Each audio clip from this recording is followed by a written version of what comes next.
நல்ல தம்பி கூட ஒரு ரூபா கூட லஞ்சம் கூட வாங்க மாட்டார். எம்பி தொகுதியில வர அத்தனை காசு உங்களுக்கு தான், மக்களுக்கே திரும்பி கொடுப்பார். அதுல யாருக்கு எந்த டவுட் வேணாம். லஞ்சம் ஊழலுக்கு அப்பாற்பட்டு ஒரு நேர்மையான பாராளுமன்ற உறுப்பினராக இந்த தொகுதிக்கு அவர் சிறந்த முறையில் இருந்து உங்களுக்காக உழைப்பார். அதனால எல்லா வாக்குறுதிகளும் உங்களுக்கு நாங்கள் நிறைவேற்றுவோம். ஏற்கனவே அண்ணன் பலராமன் பல திட்டங்களை நிறைவேற்றிட்டாரு. அவரோடு இணைந்து நம்ம வேட்பாளர் வெற்றி பெற்று பாராளுமன்றம் சட்டமன்ற 2 நிதிகளையும் மக்களுக்காக ஒதுக்கி ஒரு சிறந்த விதமாக இந்த தேர்தலில் நீங்கள் வெற்றி பெற செய்யணும்னு நான் கேட்டுக்கிறேன். இங்க காங்கிரஸ் கட்சியில ஒருத்தர் எம்பியா ஜெயிச்சார், உங்களுக்கு தெரியும், பார்த்திருக்கிறீங்களா? அவரை தொகுதி பக்கம் வருவாரா? மக்களை சந்திக்கிறாரா? கொடுத்த வாக்குறுதிகளை நிறைவேற்றினாரா? இப்ப மீண்டும் அவர் தான் வராரு. அவருக்கு நீங்க வாய்ப்பு தர போறீங்களா? தொகுதி பக்கமே வராம மக்களுக்கு எதுவுமே செய்யாம எந்த முகத்தோட இன்னைக்கு போட்டியிடுகிறார்கள் என்ற கேள்வியை நீங்கள் கேளுங்க.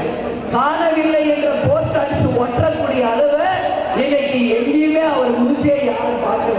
அதனால ஆனா நல்ல தம்பி அப்படி இல்லை. கேப்டன் புள்ள, கேப்டன் வளர்த்தவர் மக்களுக்காக உங்களுக்காக உழைப்பார், உங்களுக்காக நேர்மையாக இருப்பார் என்பதுல யாருக்கும் மாற்று கருத்து வேண்டாம் என்பதை இந்த நேரத்தில் சொல்றேன்.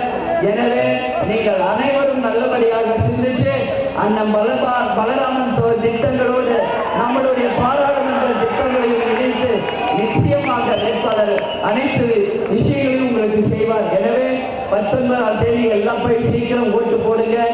இவருடைய நம்பர் 3வது நம்பர் பட்டன் முரசு சின்னத்திலே அமோகமான வெற்றியை கொடுத்து மகத்தான வெற்றியை தரணும்னு சொல்லி நான் கேட்கிறேன்.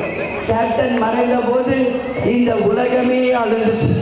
தமிழர்கள் இல்லை, உலக தமிழர்கள், என் தாய் குலங்கள் கண்ணீர் விட்டு கருதன அந்த காட்சி இன்னும் என் கண் முன்னாடி இருக்கிறது. ஒட்டுமொத்த தாய் குலங்களும் கேப்டன் மறைவை தாங்க முடியாமல் கண்ணீர் விட்டு அழுதீங்க. உங்க எல்லாருக்கும் நான் சொல்றேன், ஒரு நல்ல தலைவரை நாம் இழந்து விட்டோமே, ஒரு நல்ல மனிதரை நாம் இழந்து விட்டோமே என்று ஒட்டுமொத்த தமிழகமும் ஒட்டுமொத்த உலக தமிழர்களும் அழுதார்கள். அந்த 2 நாள் யாரும் சோறு தண்ணி சாப்பிடல, டிவியை விட்டு போல லட்சக்கணக்கான தொண்டர்கள் வந்து மக்கள் வந்து அவருக்கு அஞ்சலி செலுத்தினாங்க.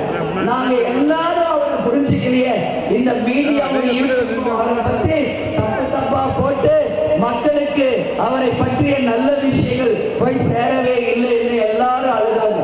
பெண்களை விட ஆண்கள் மிக அதிகமாக அழுதாங்க கேப்டனுடைய மறைவுக்கு. அந்த அளவு மக்கள் மனதில் இடம் பிடித்தவர் கேப்டன் அவர்கள். என் மக்களே, என் மக்களே, என் மக்களே என்று சொல்வார். உங்களை தங்க தட்டில் வைத்து தாளாட்டுவேன் என்று சொன்ன ஒரு உத்தம தலைவர்.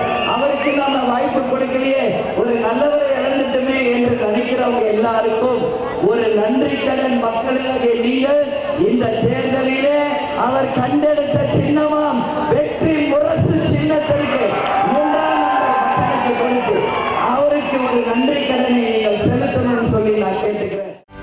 செய்திகளை உடனுக்குடனும் துல்லியமாகவும் தெரிந்து கொள்ள சப்ஸ்கிரைப் பண்ணுங்க.